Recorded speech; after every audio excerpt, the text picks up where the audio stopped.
আসসালামু আলাইকুম দর্শক, কি অবস্থা সবার? আশা করি সবাই ভালো আছেন, আমিও ভালো আছি। তো আজকে নিয়ে আসলাম একটা নতুন ভিডিও আপনাদের মাঝে। তো পুরো ভিডিওটা দেখুন আর উপভোগ করুন। দর্শক, আজকে আমি আপনাদেরকে নিয়ে যাব রূপদ্বী উত্তর বাজারের সাপ্তাহিক হাট। তো আপনারা ভিডিওটা দেখুন। তো দর্শক, লাইক কমেন্ট করে জানিয়ে দিবেন কিরকম হয়েছে ভিডিওটা, আর আমার পেজটা ফলো করে দিবেন।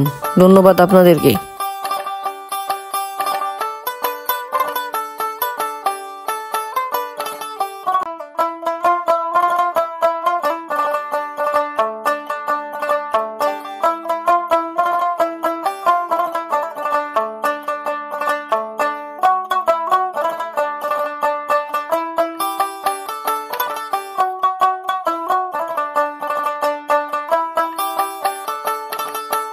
তো দর্শক, আজকে এই পর্যন্তই। দেখা হবে নতুন কোনো আরেকটি ভিডিওতে। ততক্ষণ পর্যন্ত আপনারা ভালো থাকুন, সুস্থ থাকুন এই কামনা করি।